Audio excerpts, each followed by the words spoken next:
지난 편에서 북한은 언제인지 모를 6월 25일 잠수함을 이용한 SLBM으로 서울에 핵을 쏘았다.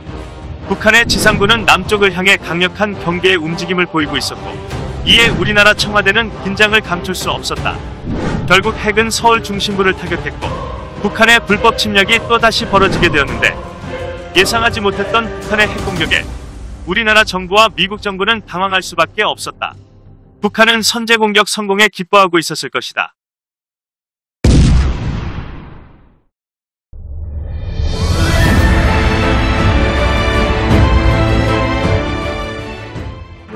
북핵의 공격은 곧 전 세계 언론사를 통해 급하게 타진되기에 이릅니다.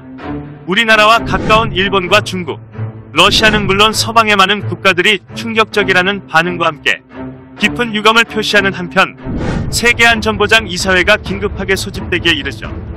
서울에 떨어진 북핵의 위력은 상상하기조차 힘들 만큼 많은 인명피해와 재산피해를 발생시켰습니다. 핵미사일 한 방에 서울 시민 중 50만 명이 사망했고, 부상자와 방사능 피폭자 등이 약 100만 명 이상 발생하면서 서울시는 아비규환이 되고야 말았습니다. 또한 핵폭발과 함께 EMP가 발생하여 통신과 전력이 대부분 파괴되어 버렸기 때문에 부상자에 대한 특별한 치료가 불가능하게 되었죠. 피폭된 중심부를 기준으로 반경 30km는 죽음의 땅이 되어버렸습니다. 이와 함께 우리나라에 주둔한 미군의 피해도 컸기에 미국 의회에서 해군력과 공군력을 총동원하여 한반도 수호의 총력을 다할 것을 의결하기에 이릅니다. 다급하게 움직이는 국제 정세 속에서 중국은 북한의 편을 들며 북한 공격을 막으려 애를 썼지만, 평소 중국과 그리 좋지 않던 감정을 가지고 있던 러시아는 중국의 주장을 무시하고 유엔연합군 결성에 찬성을 하게 되죠.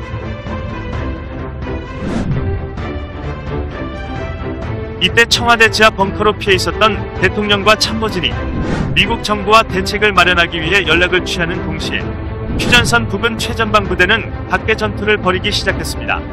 가장 먼저 우리나라에 파병을 한 일본 자위대는 해군력을 바탕으로 동해와 서해에 이지스함을 포진시켜 평양을 포함한 북한의 주요 군사부대의 공격을 시작합니다. 서해에 포진한 북한의 포격부대는 대부분 박살이 나며 북한은 서해 방어가 불가능해졌죠. 동해에서 활동하는 북한의 잠수함은 일본 해상자위대와 우리나라의 해군에게 경멸되다시피 수장되고 있었습니다. 곧이어 경기도와 강원도에 위치한 우리나라 육군 병력이 휴전선을 넘어 개성과 창도를 지나 계속 북진을 시작합니다. 북한의 저항도 만만치 않았습니다.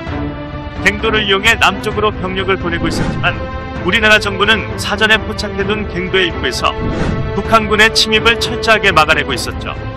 K2 흑표 전차와 K9 자주포는 북한이 막아낼 수 없는 화력을 가지고 있었고, 일당백이라는 정신으로 중무장한 해병대와 육군 병력을 쉽게 뚫지 못했습니다.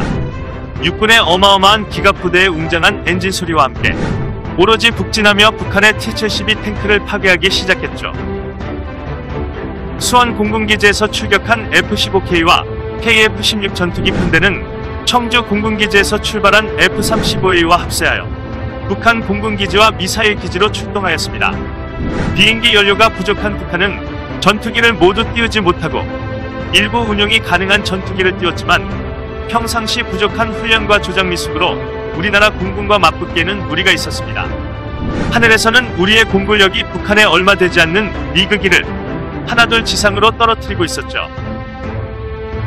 피폭을 받은 지 얼마 되지 않아 휴전선을 중심으로 평양 밑까지 진격한 우리나라군은 작은 국지전을 유지하며 연합군을 기다리고 있던 그 며칠, 미군의 태평양 사령부에 속한 항공모함 시어도어 루스벨트호와 니미츠호가 웅장한 전단을 이끌고 우리나라 근해로 접근을 시작합니다. 항공모함 활주로 위에서 출격을 준비하는 조기 경보기 호크아이와 FA-18 슈퍼호넷은 비장함이 엿보이기 시작했죠. 그리고 미해군의 구축함들이 맹렬하게 북한의 요충지로 함대지 미사일을 발사합니다. 미국 항모전단에서 발사되는 전술 토마호크 유도탄은 백발백중 목표물을 파괴하며 북한군의 의욕을 꺾어버리게 됩니다. 북한군은 자신들의 마지막 수단이라 생각하는 핵폭탄을 동해 쪽으로 조준 발사하기 위해 마지막 남은 필살의 공격을 준비합니다. 황해북도 황주군에 위치한 황주탄도 미사일 기지에서 동쪽을 향해 발사하기 전 일본을 목표로 스커트 미사일 한 발을 발사하기에 이르죠. 이것은 허슬로서 원래 목표인 미국 LA로 향하는 핵미사일이 요격당하지 않게 하기 위한 것이었습니다. 일본을 목표로 발사된 스커드 미사일은 우리나라 경기도 부근에 도착을 했을 때 2016년 7월 배치가 결정이 된 4대 레이더 AN/TPY-2에 의해 감지되고 곧 요격당하고 맙니다. 동시에 발사된 북핵 미사일이 동해상에서 이를 감지한 우리나라 세종대왕함에 의해 요격되죠. 이로써 북한군은 모든 전력을 쏟아부었으나 강력한 우리나라 군사력 기술과 능력, 미군의 엄청난 화력의 패배의 길로 접어들게 됩니다. 평양 시내를 점거한 연합군은 금수산 태양궁전의 유엔군 깃발과 태극기를 개항하며 승승장구하고 있었죠.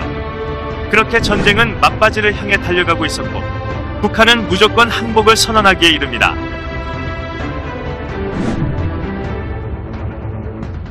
이 모든 전쟁은 가상으로 진행되었습니다. 실제가 아닌 가상으로. 만일 북한군이 불법 남침을 했을 경우 벌어질 일을 제 개인적 상상만으로 제작되었죠. 황당하고 말도 안 되는 부분도 있을 수 있습니다. 하지만 국뽕에 취하는 부분이기에 이런 부분을 감안해 주셨으면 감사하겠습니다. 마지막으로 드리고 싶은 결론은 앞으로도 그렇고 언제든 무력으로 전쟁을 진행한다면 엄청난 재산 피해와 인명 피해가 발생한다는 것입니다. 절대 전쟁은 일어나서는 안 되는 것이란 사실을 강조드립니다.